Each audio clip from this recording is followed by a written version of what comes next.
नमस्कार, म अभिषेक लामिछाने र आज म अलिकति भिन्न तरिकाले हजुरहरूमाझ प्रस्तुत हुन गइरहेको छु। हामीले चाहिँ आज मैले एउटा सोलो पोडकास्ट गर्ने जमर्को गरेको छु। मैले आज किन यो अडियो मार्फत हजुरहरूमाझ उपस्थित हुन चाहेँ भने, किन भिजुअल अथवा भिडियो मार्फत हुन चाहेन भने, आजको यो श्रृङ्खला अथवा यो कार्यक्रम भनौँ जे भने पनि योबाट चाहिँ मैले के कुराहरू राख्न खोजिरहेको छु भने अहिलेको सेयर मार्केटको सन्दर्भ र मैले आफूले जानेको बुझेको कुराहरू र हामीले यसलाई चाहिँ कुन तरिकाले लिनुपर्छ भन्ने कुराहरू यो श्रृङ्खलामा मैले समेट्ने कोसिस गर्नेछु। र यो सुन्दाखेरि एकदमै सामान्य लागे तापनि तर एकदमै सान्दर्भिक विषय हो। जो सेयर मार्केटमा आबद्ध हुनुहुन्छ सान्दर्भिक विषय भएको हुनाले मैले चाहिँ यसलाई अलिकति महत्त्व दिएर यो तरिका चाहिँ मैले चुज गरेको। किनभने मलाई पोडकास्ट भन्ने एउटा एक्सप्रेस गर्ने माध्यम छ, यो चाहिँ अलिकति किन यो तरिकाले म जाउँ भन्ने जस्तो लाग्यो भने यसरी मैले कुराहरू एक्सप्रेस गर्दा अथवा राख्दा हजुरहरूमा चाहिँ मलाई पनि अलिकति राम्रो फिलिङ आउँछ अथवा यो तरिकाले मलाई अलिकति सहज हुन्छ र जो सुन्ने हुनुहुन्छ उहाँहरूले पनि अलिकति मजाले यो माध्यमबाट अझ मजाले बुझ्नुहुन्छ अथवा अझ मजाले चाहिँ रिसिभ गर्नुहुन्छ। अझ मजाले उहाँहरूको मनमा चाहिँ यो कुरा छिर्छ जस्तो चाहिँ मलाई लाग्यो र त्यही कारणले गर्दा चाहिँ मैले यो माध्यम चुज गरेको। र आजको यो श्रृङ्खलामा चाहिँ अहिलेको सबैभन्दा सुरुमा चाहिँ अहिलेको सन्दर्भमा नेपालको सन्दर्भमा सेयर मार्केट भनेको के हो, हामीले यसलाई कसरी लिइरहेका छौँ र वास्तवमा यो भनेको के हो, यसलाई हामीले कसरी लिनुपर्छ भन्ने कुरा चाहिँ म सुरुवातमा राख्न चाहेँ। सेयर मार्केट भनेको जेनरली कम्पनीहरूको सेयर कारोबार हुने एउटा बजार हो। हामीले यसलाई सेयर मार्केट, सेयर बजार, स्टक मार्केट जे भने पनि यो एउटै हो। र यसको चाहिँ तपाईँको जेनरली यो दुईवटा मार्केट हुन्छ, प्राइमरी मार्केट र सेकेन्डरी मार्केट, प्राथमिक बजार र दोस्रो बजार भन्छौँ हामी। प्राइमरी मार्केट अथवा प्राथमिक बजार भनेको चाहिँ हामीले जुन आइपिओ भर्छौँ अथवा हजुरहरूले पनि आइपिओ भर्दै आउनु भएको छ होला, इनिसियल पब्लिक अफरिङ भन्छ होइन। र त्यो चाहिँ तपाईँको हाम्रो प्राइमरी मार्केट हो। कुनै पनि कम्पनी पब्लिकमा जानु पर्यो अथवा उसले पब्लिकबाट क्यापिटल उठाउनु पर्यो र पब्लिकलाई सेयर दिएर क्यापिटल जुटाउनु पर्यो भने त्यसरी निष्कासन गरिएको प्राथमिक सेयरलाई हामीले आइपिओ भन्ने हो अथवा इनिसियल पब्लिक अफरिङ भनेर भन्छौँ। र अहिले तपाईँहरूले विभिन्न कम्पनीहरूको आइपिओ आइरहेको छ र ती कम्पनीहरूको आइपिओ भर्नु पनि भएको छ र ती कम्पनीहरू त्यस पछाडि आइपिओ निष्कासन गरिसके पछाडि अनि बल्ल के हुन्छन् त नेप्सेमा सूचीकृत हुन्छन्, नेप्सेमा लिस्टिङ हुन्छन् र नेप्सेमा लिस्टिङ भइसके पछाडि अनि दोस्रो बजारमा बल्ल कारोबार गर्न योग्य बन्छन्, अनि दोस्रो बजारमा कारोबार हुन्छ। र यसरी प्राथमिक निष्कासन गरेर अथवा आइपिओ मार्फत आएर कम्पनीहरू चाहिँ तपाईँको दोस्रो बजारमा मजाले कारोबार भइरहेका छन्। र प्राथमिक बजारमा जेनरली 100 रुपियाँमा हामीले आइपिओ किनिरहेका छौँ र दोस्रो बजारमा जाँदाखेरि 400, 500, 600, 1000, 1200, 1500, 2000देखि लिएर अहिले 2700 सम्म पुगेको छ। र यो भनेको एउटा छोटो समयमा सानो लगानी पनि एउटा राम्रो लगानीमा कन्भर्ट भएको छ अथवा ग्रो भएको छ। त्यसरी चाहिँ आइपिओबाट पनि धेरै लगानीकर्ताहरूले चाहिँ लाभ लिइरहेको हामीले पाइरहेका छौँ है। र यहाँ चाहिँ मैले अलिकति 1 वर्ष अगाडिको कुरा राख्न चाहेँ। 1 वर्ष अगाडि कोभिडभन्दा अगाडि जुन आइपिओ निष्कासन हुन्थ्यो त्यति बेला एप्लिकेसन भनेको तपाईँको 4 लाख अराउन्ड 4 लाख एप्लिकेसनहरू त्यही पनि मुस्किलले पुग्थ्यो आइपिओहरूमा है, आवेदकहरूको सङ्ख्या। र जब कोभिड आयो अथवा कोरोनाको चाहिँ लकडाउन भयो त्यस पछाडि चाहिँ त्यो लकडाउनमा धेरै नेपालीहरूले चाहिँ तपाईँको सोसल मिडिया मार्फत यसको बारेमा चाहिँ ज्ञान लिने मौका पाए अथवा यसलाई बुझ्ने मौका पाए। यसमा कसरी लगानी गर्न सकिन्छ, यसमा कसरी लगानी गरेर हामीले लाभ लिन सकिन्छ भन्ने कुराहरू उनीहरूले बुझ्न थाले। र कोभिडभन्दा अगाडि वास्तवमा भन्नुपर्दा नेपालको सेयर बजार एकदमै सीमित ठाउँमा र सीमित जमातमा मात्र थियो र त्यो जमातभन्दा बाहिर चाहिँ अलिकति भ्रम फैलिएको थियो। भ्रम कस्तो भने अब जस्तै जुवागर हो अथवा जोखिम बढी हुन्छ, जोखिम नै जोखिमको क्षेत्र हो, यहाँ मुनाफा कमाउन सकिन्न, सीमित व्यक्तिले मात्र मुनाफा कमाउन सक्छन् भन्ने किसिमका चाहिँ भ्रमहरू थिए। मान्छेहरू सेयर बजारमा आबद्ध हुन खोज्दा पनि यी भ्रमहरूले चाहिँ उसलाई रोकिरहेको थियो। तर जब कोभिडको बेला लकडाउनको समय भयो त्यति बेलामा चाहिँ धेरै व्यक्तिहरूले सोसल मिडिया मार्फत यसको बारेमा ज्ञान लिने मौका पाए र त्यस पछाडि त्यो बेलामा अथवा त्यस पछाडि आइपिओ निष्कासन भएका कम्पनीहरूमा हामीले हेर्न थाल्यौँ भने एकदमै ग्रेजुअली चाहिँ तपाईँको एप्लिकेसन अथवा आवेदकहरूको सङ्ख्या बढ्दै गएर लगभग अहिले चाहिँ 1 वर्षको अन्तरालमा पनि 4 लाख आवेदकबाट लगभग 18 लाखभन्दा बढी आवेदकहरूले आइपिओ भरेको हामीले पाएका छौँ।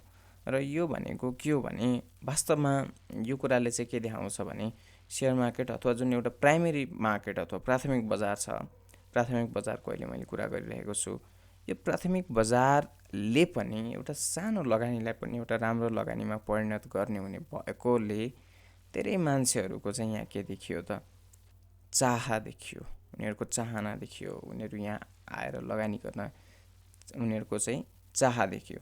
त्यो भएको कारणले गर्दा वास्तवमा यहाँबाट चाहिँ हामीले केही लाभ लिन सकिन्छ भन्ने कुराहरू पनि यो एउटा एक्जाम्पलबाट पनि पुष्टि हुन्छ। र यो प्राथमिक बजारको कुरा भयो। र अहिले चाहिँ अब धेरै आवेदकहरू भएको हुनाले अब साना कम्पनीहरू अथवा ठिकै खालका कम्पनीहरू, ठिकै पुँजी खालका कम्पनीहरू चाहिँ कम्पनीहरूको आइपिओ सबैलाई नपर्न सक्छ होइन, यो लटरी सिस्टमबाट आउँछ। ठुला कम्पनीहरूको चाहिँ अब बुक बिल्डिङ मेथडबाट पनि आइपिओ निष्कासन हुँदैछ र यो बुक बिल्डिङ मेथडबाट आइपिओ निष्कासन हुँदा पनि हामीलाई अलिकति लगानी बढी लाग्न सक्छ। तर यदि त्यहाँनिर कम्पनी राम्रो छ छैन भनेर हामीले पत्ता लगाउन सक्यो भने त्यहाँबाट पनि हामीले मुनाफा लिन सकिन्छ। र यसरी प्राथमिक बजारमा अहिले अहिले हामीले लगानी गर्दा त खासै त्यस्तो घाटा त भएको छैन, कसैलाई पनि त्यस्तो सिनारियो त देखिएको छैन। तर अब बुक बिल्डिङबाट आउने कम्पनीहरूमा हाम्रो लगानी अलिकति बढी हुने, जस्तै हामीले अहिले मिनिमम 10 किता 100 रुपियाँको दरले गऱ्यो भने मिनिमम हाम्रो लगानी 1000 रुपियाँबाट हामीले आइपिओ भर्न सक्थ्यौँ, पछि पनि सक्छौँ। अब आउने कम्पनीहरूले पनि 100 रुपियाँको दरमा आइपिओ निष्कासन गर्छन्। तर कुनै कम्पनीले बुक बिल्डिङ मेथडबाट आइपिओ निष्कासन गरे भने त्यहाँ चाहिँ हामीले अलिकति बढी लगानी गर्नुपर्ने हुनसक्छ, किनभने प्रति सेयर पनि हामीले चाहिँ बढी लगानी गर्नुपर्ने हुनसक्छ र हामीले मिनिमम अथवा न्यूनतम आवेदन भनेको नि हामीले 50 किताभन्दा तल हामीले आवेदन दिन सक्दैनौँ, जस कारणले गर्दा हाम्रो सुरुको लगानी पनि अलिकति बढी हुनसक्छ। त्यो भएको कारणले गर्दाखेरि कहिलेकाहीँ हाम्रो सुरुको लगानी बढी छ, यदि राम्रो कम्पनीमा हामीले लगानी गऱ्यौँ भने त पक्कै पनि त्यो राम्रो नै हुन्छ। तर यदि हाम्रो लगानी बढी छ र त्यो लगानी त्यति राम्रो कम्पनीमा हुन सकेन भने त्यहाँ अलिकति जोखिम पनि हुन्छ है।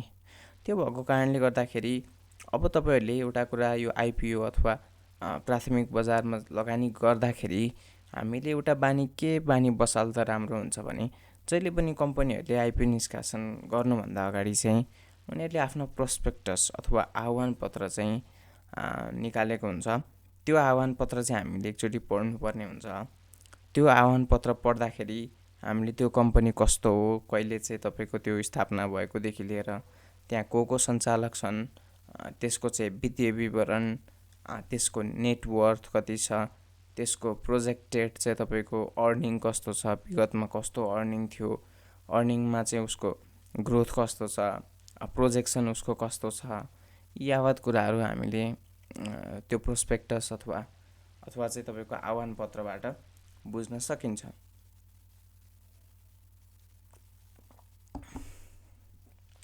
त्यो भएको कारणले गर्दाखेरि पनि हामीले चाहिँ अलिकति बढी लगानी हुँदा जोखिम अवश्य पनि बढ्छ। त्यस कारणले गर्दाखेरि यो बानी बसाल्यो भने हामीले कम्पनी राम्रो छ कि छैन भनेर चिन्न सक्छौँ। यदि राम्रो कम्पनी छ भने हामीले निर्धक्क भएर लगानी गर्न सकिन्छ। कम्पनी राम्रो छैन भने हामीले केही समय सोच्नुपर्ने हुन्छ अथवा त्यसमा हामीले थप स्टडी गरेर बुझ्नुपर्ने हुन्छ। राम्रो छैन भने हामीले लगानी नगर्न सक्छौँ है। सबै आइपिओहरू राम्रो नै हुन्छन्, सधैँभरि राम्रो हुन्छन् भन्ने पनि हुँदैन हैन। अहिले त हामीलाई मार्केटले साथ दिएको छ, जस कारणले गर्दाखेरि हामीले आइपिओ चाहिँ बढेर चाहिँ तपाईँको दोस्रो बजारमा जाँदा मजाले वृद्धि भएको सिनारियो छ। तर अहिले पनि तपाईँले प्यारल हाम्रो इन्डियन मार्केटमा हेर्नुभयो भने आइपिओ निष्कासन भए पछाडि उनीहरू दोस्रो बजारमा लिस्टिङ हुँदाखेरि डिस्काउन्टमा पनि लिस्टिङ हुन्छन्। जस्तै केही समय अगाडि नेपालको सन्दर्भमा पनि त्यस्तो सिनारियो थियो। तर अहिले मेरो भनाइ यो होइन कि अब आइपिओ सबै नभर्नुहोस् अथवा आइपिओ नभर्नुहोस्, आइपिओ भर्नु हुँदैन भन्ने होइन। मेरो भनाइ के हो भने अहिलेको सन्दर्भमा हामीलाई साथ दिइरहेको छ मार्केटले पनि भने हामीले आइपिओ भरौँ। तर एउटा बानी के बसालौँ भने प्रोस्पेक्टस अथवा आह्वान पत्र पढ्ने बानी अथवा त्यो पढेर कम्पनी चिन्ने बानी बसाल्यौँ भने हामीले भोलिको दिनमा मार्केट सधैँभरि यो बुलिस ट्रेन्ड अथवा चाहिँ तपाईँको बढिरहेको क्रममा नभए तापनि मार्केट बियरिस ट्रेन्डमा अथवा मार्केट अलिकति झरेको अवस्थामा पनि कम्पनीहरूले आइपिओ निष्कासन गरेको छ भने त्यहाँ हामीले राम्रो कम्पनी नराम्रो कम्पनी छुट्याएर चिन्न सक्यौँ भने अवश्य पनि हामीले राम्रो कम्पनीमा लगानी गरेका छौँ भने त्यसले हामीलाई राम्रो प्रतिफल दिन्छ। नराम्रो कम्पनीमा लगानी गरेका छौँ भने खासै राम्रो प्रतिफल दिन सक्दैन। त्यो अर्थमा चाहिँ मैले यो कुराहरू राखेको अलिकति ब्रोडर भर्जनमा है। ल यसरी चाहिँ तपाईँले आइपिओलाई चाहिँ अप्रोच गर्न सक्नुहुन्छ। र आइपिओको कुरा गर्दाखेरि अब जेनरली अझै पनि धेरै कम्पनीहरू नेप्सीमा आउँदैछन्, उनीहरू पब्लिकमा आउँदैछन्।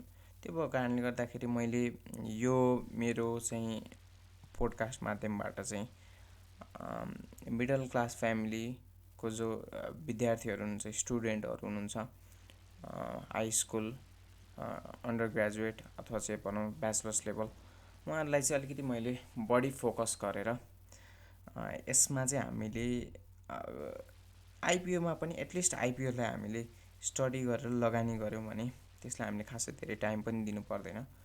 तर त्यो गऱ्यौँ भने हामी अलिकति फाइनेन्सियल्ली पनि हामी आफ्नो फ्यामिलीबाट पनि इन्डिपेन्डेन्ट हुन सक्ने अवस्थाको पनि हामीले रिटर्नहरू पाइरहेका छौँ है।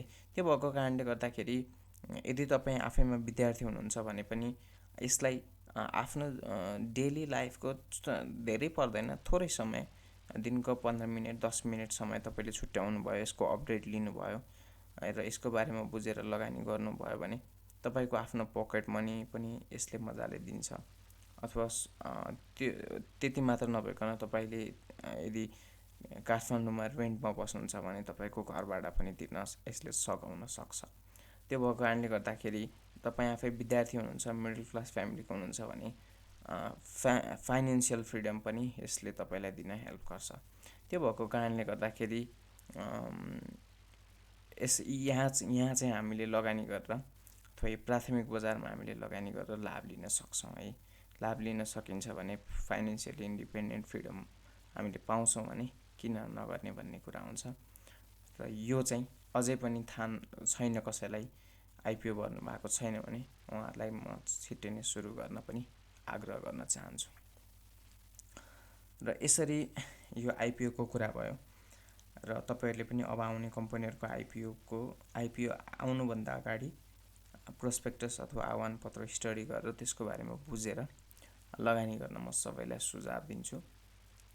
मैले बुझेसम्मको मैले सबै आफूले बुझेको कुरा सुझाव दिएको हो। अब यस पछाडि के हुन्छ भने आइपिओ पछाडि प्राथमिक बजार पछाडि चाहिँ दोस्रो बजारको कुरा आउँछ। दोस्रो बजार भन्ने बित्तिकै सबैभन्दा सुरुमा तपाईँले नेप्से भन्ने कुराहरू हाम्रो दिमागमा हिट हुन्छ, माइन्डमा स्ट्राइक गर्छ त्यसले।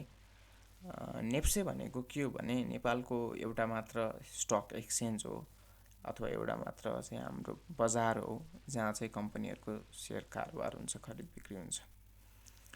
अन्य देशहरूमा 2-3वटा हुन्छन्।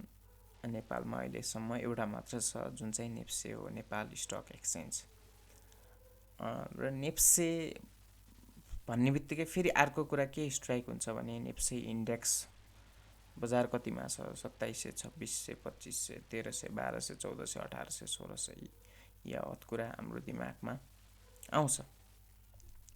र यो नेप्से सूचक अथवा परिसूचक जे भने तापनि नेप्से इन्डेक्स कोभिडको बेलामा यसले 1149 अथवा 1150सम्मको लो यसले बनाएको थियो, अथवा त्यतिसम्म नेप्से इन्डेक्स झरेको थियो। र अहिले नेप्से इन्डेक्स बढेर केही समय अगाडि, केही दिन अगाडि चाहिँ यो 2700 प्लस पनि यो पुगेको थियो। 2700 प्लस नेप्से इन्डेक्स, नेप्से परिसूचक। यो नेप्से परिसूचक बढ्नुका केही कारणहरू छन्। यो त्यसै बढेको होइन, मैले बुझेसम्म चाहिँ विविध कारणहरू छन्। अब फन्डामेन्टल अथवा आधारभूत तरिकाले हेर्ने हो भने पनि के देखिन्छ भने कोभिडको बेलामा चाहिँ के भयो भने धेरै बिजनेसहरू डाउन भए। टुरिज्म सेक्टरको, होटल सेक्टरको, रेस्टुरेन्टहरूदेखि लिएर अन्य क्षेत्रका बिजनेसहरू पनि डाउन भए। त्यहाँबाट डाउन भएको बिजनेसबाट चाहिँ मान्छेहरू यतापट्टि सिफ्ट भए। र यतापट्टि सिफ्ट हुँदाखेरि के भयो भने बजारमा चाहिँ तपाईँको पैसाको फ्लो भयो है। त्यो भइसके पछाडि त्यसले बजारलाई मद्दत पुर्यायो, एउटा कुरा। अनि अर्को कुरा के भयो भने यो क्राइसिसमा चाहिँ ब्याङ्कमा लिक्विडिटी चाहिँ तपाईँको के भयो, बढ्यो अथवा तरलता बढी भयो, जस कारणले गर्दाखेरि ब्याङ्कको इन्ट्रेस्ट रेट घट्यो। इन्ट्रेस्ट रेट घट्दाखेरि एउटा सेभिङ गर्ने व्यक्तिको एफडीमा पनि कम इन्ट्रेस्ट पाउने भयो। र उसले यदि सेभिङ गर्दाखेरि कम इन्ट्रेस्ट पाउँछ भने त्यहाँबाट पैसा कतातिर फ्लो हुन्छ? स्टक मार्केटतिर फ्लो हुन्छ। किनभने कम इन्ट्रेस्ट त्यहाँ पाउनु भनेको उसले बरु अलिकति जोखिम लिएर बरु बजारमा लगानी गर्छु भन्ने उसको सोच हुन्छ। त्यो एउटा पाटो भयो। अर्को पाटो के हुन्छ भने हामीले इन्ट्रेस्ट घट्दाखेरि, इन्ट्रेस्ट रेट घट्दाखेरि हामीले सेयर धितो राखेर लोन लिँदा के हुन्छ त, कम दरमा चाहिँ हामीले लोन पाउँछौँ अथवा कर्जा पाउँछौँ। त्यो हुँदाखेरि हामीले कम दर अथवा कम इन्ट्रेस्ट रेटमा कर्जा पाइन्छ भने किन त्यो कर्जा लिएर बजारमा लगानी गरेर लाभ नलिने त भन्ने पनि एक किसिमको कुराहरू हुन्छ र एक किसिमको जमात हुन्छ। उनीहरूले त्यो काम गर्छन् र त्यसरी चाहिँ तपाईँको के हुन्छ, बजारलाई मद्दत पुर्याउँछ अथवा बजार बढ्नमा चाहिँ यसले सहयोग पुर्याउँछ। त्यसरी सहयोग पुर्याएर बजार यहाँसम्म पुग्यो। त्यो आधारभूत कुराहरू भए। अब जस्तै टेक्निकल कुरा, प्राविधिक कुरा गर्दाखेरि हामीले नेप्सेलाई हेर्ने हो भने नेप्सेको आफ्नै साइकलमा हिँडिरहेको देखिन्छ। विगत 2016 देखि 2019सम्म नेप्से झरिरह्यो अथवा चाहिँ बियरिश ट्रेन्डमा रह्यो। त्यस पछाडि चाहिँ 2020 जनवरीमा चाहिँ के भयो त भन्दाखेरि कोभिडभन्दा अगाडि यो बियरिश ट्रेन्डबाट चाहिँ यो ब्रेक गरेर बुलिश ट्रेन्डतर्फ लाग्यो। र यो बुलिश ट्रेन्डतर्फ लाग्दै गर्दा यसले आफ्नो गति समात्दै गर्दा मार्चतिर चाहिँ तपाईँको कोभिड आयो र 1660को अराउन्डतिरबाट चाहिँ त्यहाँबाट चाहिँ बजार झऱ्यो। र टेक्निकल्ली पनि बजार बियरिश ट्रेन्डबाट बुलिश ट्रेन्डमै आइसकेको थियो। त्यो कारणले गर्दा पनि बजार बढेको देखिन्छ। त्यसरी प्राविधिक तरिकाले हेर्ने हो भने, आधारभूत तरिकाले हेर्ने हो भने पनि तपाईँको बजारलाई चाहिँ बढ्नुपर्ने देखियो। र अर्को कुरातर्फ हेर्ने हो भने बजार जुन 2019को अन्तिमतिर market capitalization to GDP ratio भन्छ होइन। अब सेयर मार्केटलाई इकोनोमीको चाहिँ मिरर भनेर पनि हेरिन्छ। अब त्यो नेपालको सन्दर्भमा के कति कुराहरू लागु हुन्छ आफ्नो ठाउँमा छ, तर पनि एउटा इन्डिकेटर भनेको बजारको नेप्सेको बजार पुँजीकरण भर्सेस कन्ट्रीको जिडिपी होइन।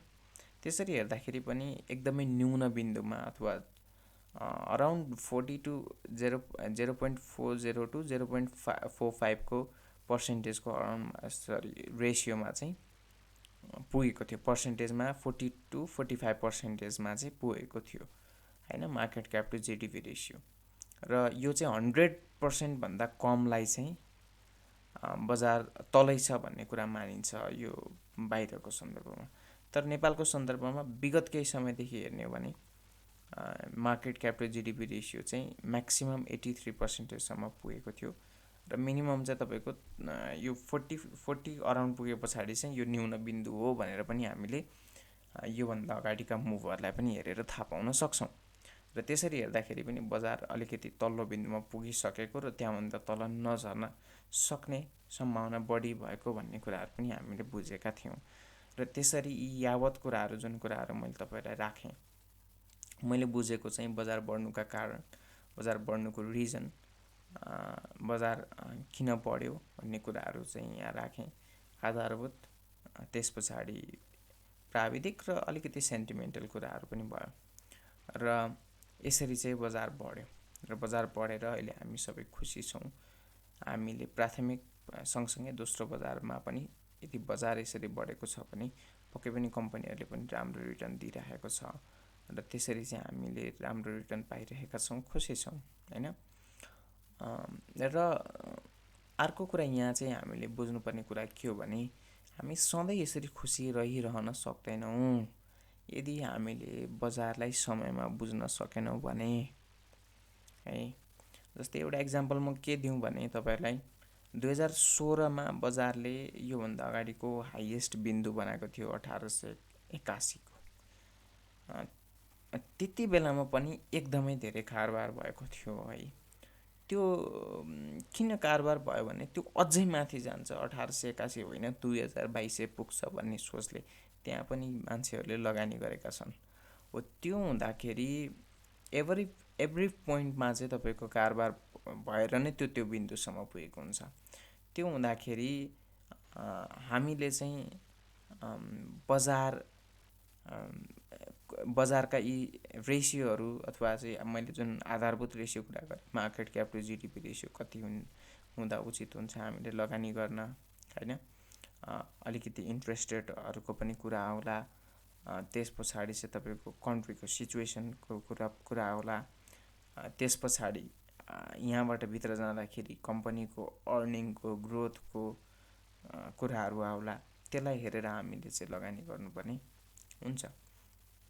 र दोस्रो बजारमा लगानी गर्ने र दोस्रो बजार चाहिँ एउटा प्राथमिक बजार अथवा आइपिओ भन्दा चाहिँ अलिकति जोखिमपूर्ण हुन्छ, जोखिमपूर्ण नै हुन्छ। यहाँ हामीले ल्याएको पुँजीको कुनै ग्यारेन्टी हुँदैन, हामीले मुनाफा नै कमाउँछौँ भन्ने कुनै ग्यारेन्टी हुँदैन, हामीले घाटा पनि बेहोर्नुपर्ने हुनसक्छ।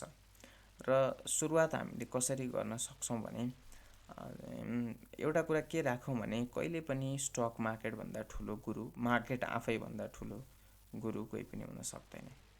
किनभने जति कुराहरू हामीले मार्केटबाट सिक्छौँ त्यो जेन्युन हो अथवा मार्केटले नै हामीलाई धेरै कुराहरू सिकाउँछ है। त्यो भइसके पछाडि तपाईँहरूले दोस्रो बजारमा आबद्ध हुनुहुन्न भने सबैभन्दा सुरुमा चाहिँ एकदमै अथवा चाहिँ सानो क्यापिटलबाट अथवा सानो पुँजीबाट चाहिँ म सुरु गर्न आग्रह गर्न चाहन्छु। किनभने तपाईँले केही समय सानो पुँजी अथवा सानो क्यापिटलबाट लगानी गर्न सुरुवात गर्नुभयो भने तपाईँले बजार कसरी चल्छ होइन, बजारमा चाहिँ कहिले किन्ने कहिले बेच्ने यावत कुराहरू बुझ्नको लागि सजिलो हुन्छ अथवा त्यो कुराहरू चाहिँ तपाईँले बुझ्दै जानुहुन्छ। त्यो भएको कारणले गर्दाखेरि हामी बजारमा कारोबार गर्दाखेरि हामीलाई धेरै नै सजिलो हुन्छ। हो यी रिजनहरूले गर्दाखेरि हामीले चाहिँ सानो लगानीबाट सुरु गरेर सकेसम्म बजारबाट नै धेरै कुराहरू सिक्ने कोसिस गर्नुपर्छ। र त्यस पछाडि चाहिँ जब हामीलाई कन्फिडेन्स बढ्दै जान्छ अनि हामीले पनि क्यापिटललाई चाहिँ बढाउँदै लान सक्छौँ र यसरी दोस्रो बजारमा हामी कारोबार गरेर दोस्रो बजारबाट पनि हामीले लाभ लिन सक्छौँ। र दोस्रो बजारबाट लाभ लिने कुराहरू गरिरहँदा दोस्रो बजारमा पनि हामीले धेरै तरिकाले लाभ लिन सक्छौँ। एउटा भनेको आज लगानी गरेर 10-12 वर्षसम्म बिर्सिने अ, त्यो त्यो व्यक्ति भनेको कस्तो हो भने उसले चाहिँ उसले उसले के सोचेको छ भने उसले जुन कम्पनीमा लगानी गरेको छ त्यो कम्पनीको ग्रोथ, त्यो कम्पनीको अर्निङ, होइन, त्यो कम्पनीको प्रोफिटेबिलिटीको ऊ हिसाब भन्न चाहन्छ। जस कारणले गर्दाखेरि उसले चाहिँ आज लगानी गरेर लामो समयसम्म होल्ड गर्छ। त्यो कम्पनीले चाहिँ राम्रो पर्फर्मेन्स गर्छ भन्ने उसलाई विश्वास लागेको हुन्छ र त्यसरी चाहिँ उसले त्यसलाई होल्ड गरेर पछिसम्म त्यो कम्पनीको चाहिँ ऊ ग्रोथ, प्रोफिटेबिलिटी, अर्निङको चाहिँ हिस्सा भनेर त्यसको रिटर्न लिन्छ। यो एउटा तरिका भयो। अर्को भनेको छोटो समयमा कारोबार गर्ने, होइन, हप्ता 10 दिन 12 दिनमा चाहिँ तपाईँको किन्ने बेच्ने। ऊ भनेको को हो भने ऊ भनेको चाहिँ यही क्षेत्रमा अथवा यही स्टक मार्केटको क्षेत्रमा चाहिँ प्रोफेसन बनाउन चाहने अथवा करियर बनाउन चाहने, ट्रेडिङ करियर बनाउन चाहने चाहिँ उसले चाहिँ त्यसरी चाहिँ कारोबार छिटो कारोबार गरिरहेको हुन्छ। जेनरली उसलाई हामीले ट्रेडर भनेर भन्छौँ। र त्यस पछाडि सिजनल ट्रेडरहरू भन्छ, जसले आज किनेर 3 महिना 6 महिनामा बेच्ने, त्यस्तोलाई हामीले सिजनल ट्रेडरहरू पनि भनेर भन्छौँ। र यसरी बजारमा ट्रेडरहरू र इन्भेस्टरहरू हुन्छन्।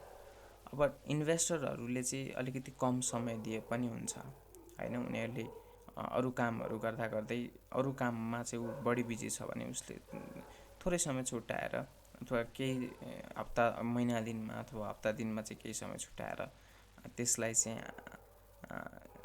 त्यसको हेरचाह गर्दै, फिल्टर गर्दै, होइन, हेरचाह गर्दै, स्टडी गर्दै चाहिँ उसले ग्रुम गर्दै लान सक्छ उसको लगानी अथवा इन्भेस्टमेन्ट। त्यो लङ टर्म इन्भेस्टमेन्ट अथवा आज किनेर 10-12 वर्ष 8-10 वर्ष बिर्सिने मान्छेको लागि कुरा भयो। र जो ट्रेडर छ ऊ चाहिँ अलिकति एक्टिभ हुनुपर्छ। उसले चाहिँ दैनिक केही समय चाहिँ बजारलाई छुट्याउनु पर्ने हुन्छ। यदि उसले छुट्याउन सक्छ भने ऊ ट्रेडर बन्न सक्छ, छुट्याउन सक्दैन भने ट्रेडर बन्न सक्दैन। त्यो भएको कारणले गर्दाखेरि पनि आफ्नो आवश्यकता, आफ्नो सिचुएसन, होइन, त्यो हेरेर पनि हामीले बजारमा कुन दृष्टिकोण अथवा कुन तरिकाले लगानी गर्ने भन्ने कुराहरू छुट्याउनु पर्ने हुन्छ। पहिला सुरुमा आफू ट्रेडर हो या इन्भेस्टर हो, आफूले के उद्देश्यका लागि लगानी गर्दैछु भन्ने कुराहरू हामीले पहिला नै थाहा पाइसक्नुपर्ने हुन्छ। जस्तै आज कुनै कम्पनी किन्दै हुनुहुन्छ भने, मानव 200 रुपियाँमा एउटा कुनै कम्पनीको सेयर किन्दै हुनुहुन्छ भने त्यो भोलि कति पुगेपछि बेच्ने, भोलि कति पुग्यो भने लस बुक गर्ने अथवा चाहिँ घाटा बिहोर्ने, होइन, यी यावत कुराहरू पहिले नै थाहा भइसक्नुपर्ने हुन्छ। अनि त्यसरी चाहिँ हामीले एक्जिक्युट गर्दाखेरि बेटर हुन्छ, है। यो एउटा तरिका भयो। किनभने दोस्रो बजारमा जोखिम बढी हुन्छ। यहाँ चाहिँ जोखिम बढी भएर घाटा बिहोर्नुपर्ने रिजनहरू एकदमै सिम्पल रिजनहरू, साधारण रिजनहरू छन्। जस्तै हामीले राम्रो कम्पनीहरू चुज गरे तापनि हामीले उचित समयमा एन्ट्री नगर्न सक्छौँ, अथवा हामीले आफ्नो इमोसनलाई चाहिँ हाबी हुन दिएर हामीले चाहिँ उचित समयमा त्यसलाई बिक्री नगर्न सक्छौँ। यो तरिकाले हामीले राम्रो कम्पनी चुज गऱ्यौँ भने पनि हामीले राम्रो मुनाफा त कमाउन सक्दैनौँ। हो, तसर्थ हामीले चाहिँ इमोसन कन्ट्रोल गर्न, होइन, यसलाई चाहिँ रिस्कदेखि risk to reward ratio management भन्छ। Risk to reward ratio management, त्यसलाई म्यानेज गरेर कन्सिस्टेन्टली सेकेन्डरी मार्केट अथवा दोस्रो बजारमा चाहिँ प्रफिटेबल हुने हो भने हामीले यी डिसिप्लिनहरू चाहिँ मेन्टेन गर्नुपर्ने हुन्छ, होइन। त्यो डिसिप्लिन भनेको पहिला सुरुमा आफू को हो, त्यस पछाडि आफूले के उद्देश्यका लागि लगानी गर्दैछु, होइन, यी यावत कुराहरू हामीले बुझ्नुपर्ने हुन्छ। यसरी चाहिँ मैले तपाईँलाई प्राथमिक बजार र दोस्रो बजार, प्राइमेरी मार्केट र सेकेन्डरी मार्केटको केही कुराहरू, आफूले जाने कुराहरू चाहिँ तपाईँलाई राखेँ। यो फर्स्ट फेज अथवा पहिलो पोर्सन चाहिँ हामीले सकायौँ।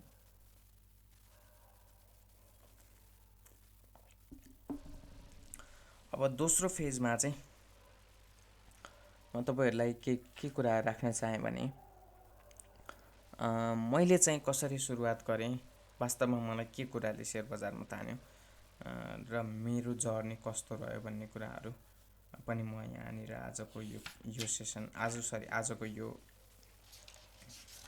कार्यक्रम अथवा पोडकास्ट मार्फत मैले हजुरहरूलाई राख्न चाहेँ। 2018मा मेरो चाहिँ हाई स्कुल सकियो। स्कुल सकिसकेपछि म मिडल क्लास फ्यामिलीमा बिलोङ गर्छु, मिडल क्लास फ्यामिली। र म चाहिँ के थियो भने मेरो चाहिँ म बाहिर जान चाहन्थेँ, मैले अब्रोडको लागि अप्लाई गरेको थिएँ।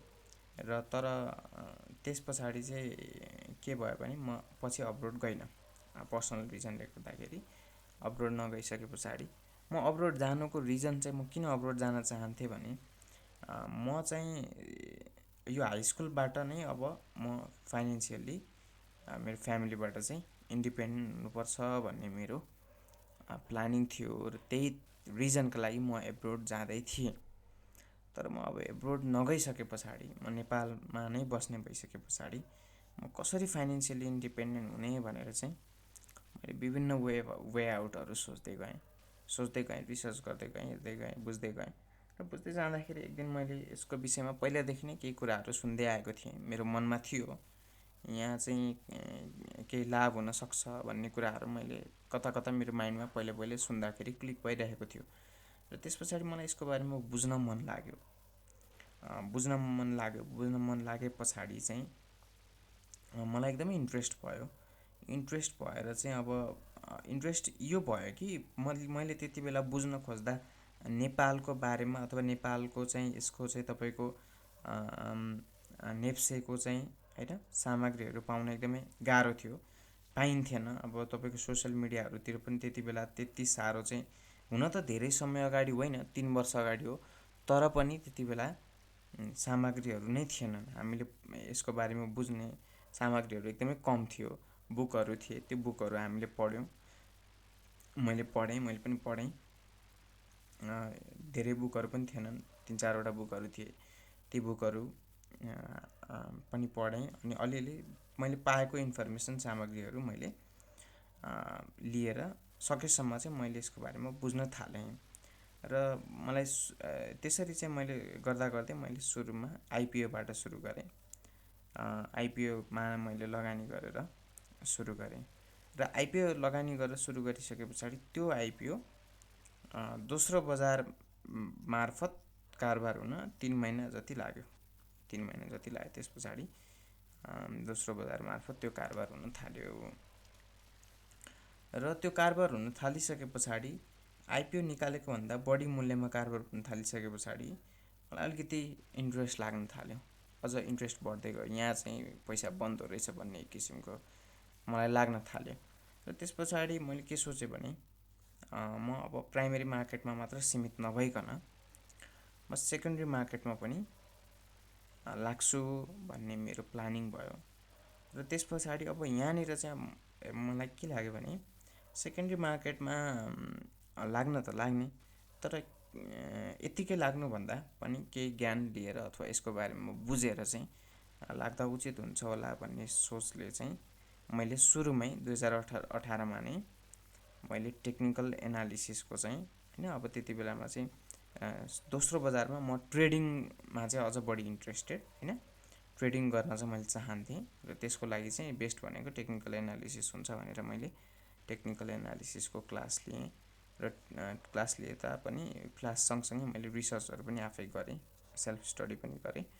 र त्यसरी मैले टेक्निकल एनालिसिस चाहिँ तपाईँको सिकेर मैले सेकेन्डरी मार्केटमा चाहिँ लगानी गरेँ, सुरु गरेँ। मैले एकदमै सानो अमाउन्टबाट लगानी सुरु गरेँ। र लगानी सुरु गरिसके पछाडि चाहिँ के भयो भने त्यति बेला मार्केट एकदम यो बजार झरिसकेर एउटा साइडवेज प्याटर्नमा अथवा खासै फ्लक्चुएट नभएको एउटै रेन्जमा चाहिँ चलिरहेको सिनारियो थियो त्यति बेला।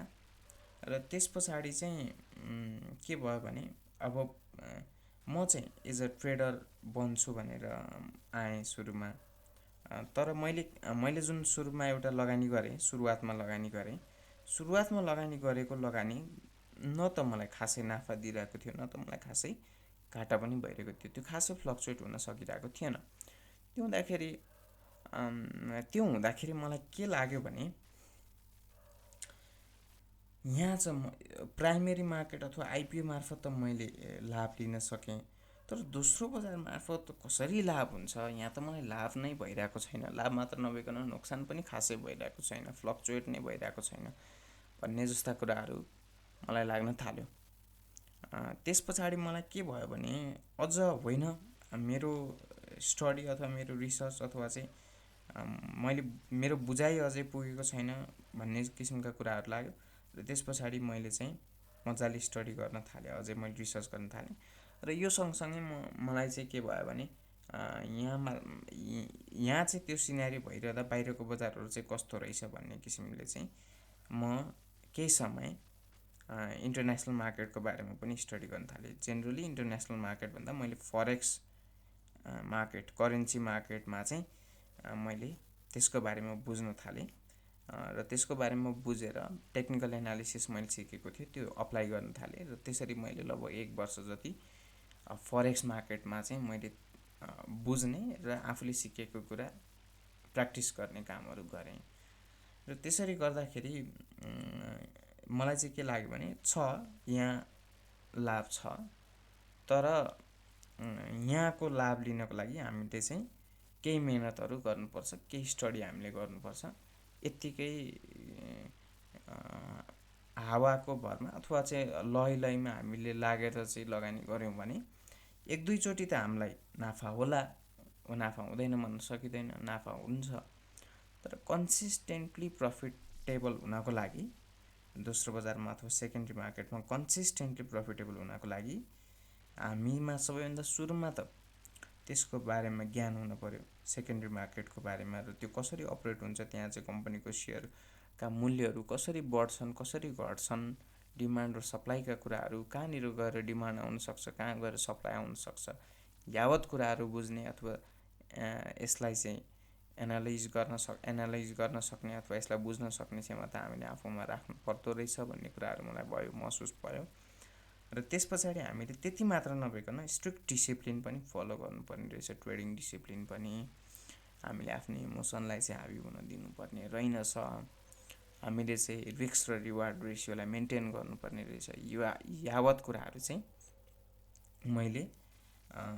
मलाई चाहिँ यो कुराहरू चाहिँ फेरि मलाई बाहिरको बजारले अथवा फरेक्स मार्केटले सिकायो हैन, यो कुरा। किन भन्दा मैले नेपालमा चाहिँ अब तपाईँको आज सेयर किन्यो भने एटलिस्ट 1-1.5 हप्ता चाहिँ मिनिमम पनि हामीले चाहिँ बेच्न पाउँथेनौँ, तर वहाँ चाहिँ बाहिरको मार्केटमा अथवा फरेक्स मार्केटमा चाहिँ एकदम इमिडिएटली हामीले खरिद बिक्री गर्न सकिन्छ। तर यो सबै मेरो फरेक्स मार्केट नेपालमा इलिगल छ, मैले डेमो अकाउन्ट बनाएर गरेको है, यो भनेको हजुरहरूले पनि गर्न सक्नुहुन्छ। र त्यसरी चाहिँ मैले यो कुराहरू चाहिँ बाहिरको त्यो इन्टरनेसनल मार्केटबाट चाहिँ सिकेँ र यो सिकिसके पछाडि चाहिँ मलाई के कुरा फाइदा भयो भने जुन कुराहरू बाहिरको बजारबाट ट्रेडिङमा अप्लाई हुने कुराहरू मैले सिकेँ र त्यो कुराहरू मैले नेप्सेमा पछि आएर इम्प्लिमेन्ट गर्दा चाहिँ मलाई धेरै सजिलो भयो है। जस्तै सबैभन्दा सुरुमा त आफ्नो स्किल भयो है, हामीले चाहिँ बजारलाई स्टडी गर्ने अथवा केही हदसम्म हामीले चाहिँ त्यसको प्राइसको एक्सनलाई बुझ्ने हैन, कम्पनीहरूको सेयरको प्राइसको एक्सनलाई बुझ्ने चाहिँ एउटा स्किल आफैमा डेभलप भयो र त्यस पछाडि यसको डिसिप्लिन मेन्टेन गर्ने कुराहरू मैले सिकेँ, त्यसलाई पनि अप्लाई गर्ने कोसिस गरेँ। रिस्क म्यानेजमेन्टको कुराहरू भयो हैन, यावत कुराहरू मलाई पछि नेप्सेमा अप्लाई गर्दाखेरि धेरै सजिलो भयो र त्यस पछाडि म नेप्सेमा नै दोस्रो बजारमा मलाई कन्फिडेन्स आउँदै गयो र मैले नेप्सेको दोस्रो बजारमा पनि मैले लगानी गर्न थालेँ, आफूले सकेको जति लगानी गर्न थालेँ। आइपिओहरू पनि मैले भर्दै गएँ, आइपिओहरू मैले छुटाइनँ कुनै पनि। त्यसरी मैले आइपिओहरू पनि लगानी गरेँ, सेकेन्डरी मार्केटमा पनि आफूले सकेको लगानी गरेर म आफू अहिले सन्तुष्ट छु। सेयर बजारले मलाई राम्रो रिटर्न दिएको छ र सेयर बजारले मलाई एउटा कुरा त यो नेपालको इकोनोमीलाई पनि अलिकति प्रभाव पार्ने हैन, अथवा जुनसुकै कन्ट्रीको पनि इकोनोमीलाई प्रभाव पार्ने त्यो देशको पुँजी बजार अथवा त्यो नेपालको पुँजी बजारलाई बुझ्ने एउटा मौका भयो। त्यो आफैमा एउटा राम्रो पक्ष लाग्छ मलाई। र अर्को कुरा, यहाँबाट पनि मैले केही लाभ लिइरहेको छु अथवा मेरो आफ्नो डेली लाइफमा पनि यसले दिएको लाभले चाहिँ मलाई धेरै सहयोग पुर्याइरहेको छ र त्यसरी चाहिँ मैले चाहिँ यसरी सेयर मार्केटलाई लिएको छु र यसले मलाई राम्रो रिटर्न दिइरहेको छ र तपाईँहरू सबै धेरैलाई राम्रो रिटर्न दिइरहेको होला, किनभने अहिले बजार आफै पोजिटिभ छ, बजारले सबैलाई नै राम्रो रिटर्न दिइरहेको छ। र अब जेनरली मैले यो पोडकास्ट चाहिँ अघि पनि कुरा राखेँ, हाई स्कुल र ब्याचलर्स +2 को स्टुडेन्टहरूलाई फोकस गरेर गरेको। र यदि तपाईँले सकेसम्म आइपिओलाई स्टडी गरेर लगानी गर्नुहोस्, राम्रो कम्पनीहरूमा लगानी गर्नुहोस् र त्यस पछाडि सेकेन्ड्री मार्केटमा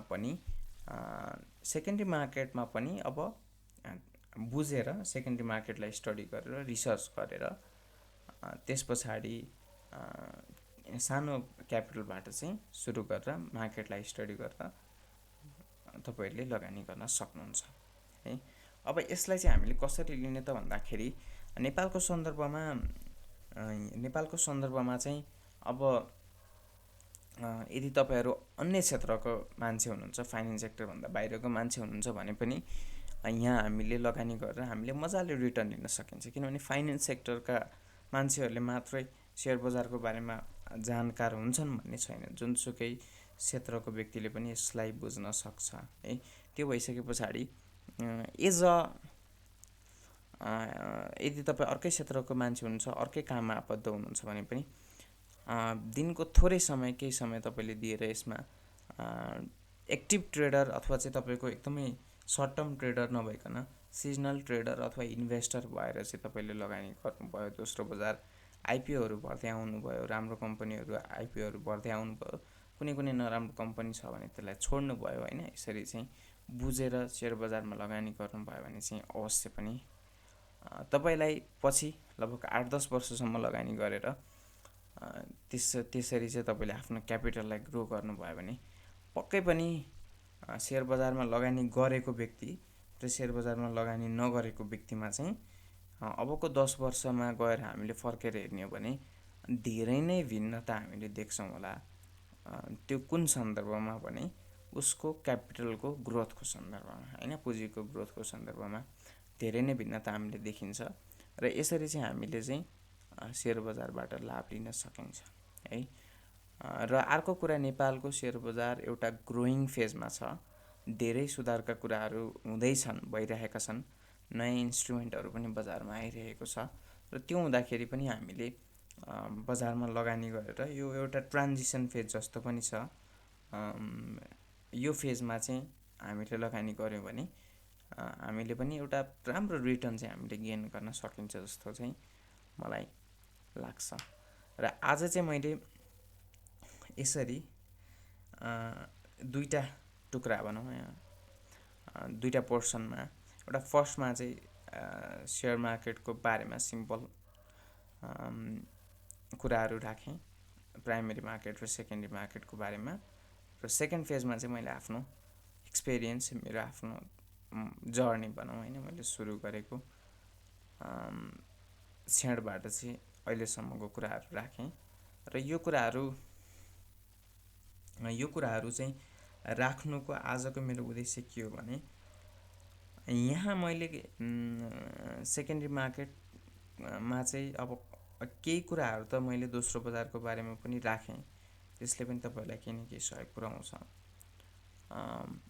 वास्तवमा चाहिँ मैले यो चाहिँ जेनरली प्राइमेरी मार्केटलाई फोकस गरेर सेकेन्डरी मार्केटमा पनि कसरी छिर्न सकिन्छ होइन, एन्ट्री पोइन्ट कसरी लिन सकिन्छ र त्यहाँबाट हामीले मार्केटलाई कसरी स्टडी गर्न सकिन्छ भन्ने कुराहरू मोस्टली यङ्स्टरहरू, स्टुडेन्टहरूलाई चाहिँ मैले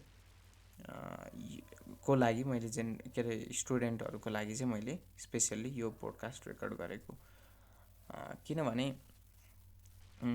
एउटा मिडल क्लास फ्यामिलीको स्टुडेन्ट जो चाहिँ भ्याली बाहिरबाट काठमाडौँ भ्यालीमा एउटा रेन्टमा आएर चाहिँ तपाईँ पढ्न बसिराख्नु भएको छ भने पक्कै पनि हाम्रो बुवाआमाहरूले अथवा हाम्रो पेरेन्ट्सहरूले चाहिँ धेरै नै सपना देखेर हामीलाई भ्याली पठाउनु भएको हुन्छ है।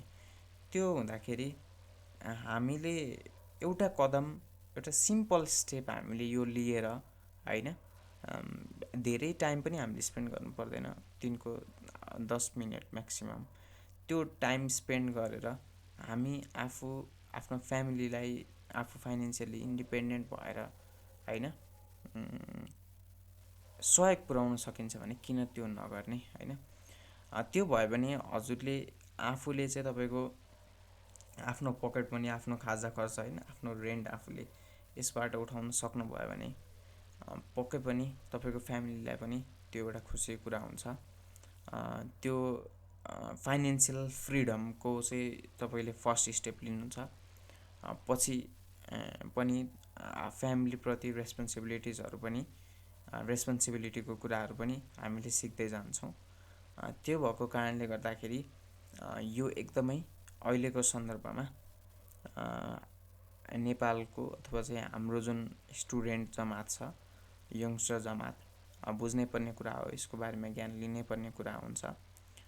तसर्थ मैले चाहिँ यो पोडकास्ट चाहिँ त्यही नेपालको चाहिँ लगभग एज ग्रुप भन्दाखेरि स्पेसल्ली 15 to 20 को एज ग्रुपलाई चाहिँ 15 to 20 को एज ग्रुपलाई चाहिँ यो पोडकास्ट डेडिकेट गरेको भनौँ है। पक्कै पनि तपाईँहरूले यो पोडकास्ट कस्तो लाग्यो रिभ्यू मलाई दिनुहोला कमेन्टमा। मेरो फर्स्ट पोडकास्ट हो। आउने समयमा यदि मैले पोडकास्ट ल्याएँ भने पक्कै पनि तपाईँहरूको कमेन्टबाट हेरेर सुधारहरू ल्याउने कोसिस गर्नेछु र यस्तै सामग्रीहरूको लागि हाम्रो च्यानललाई सब्सक्राइब गर्न नबिर्सिनुहोला। धन्यवाद। म अभिषेक लामिछाने हजुरहरूको माझबाट बिदा चाहन्छु।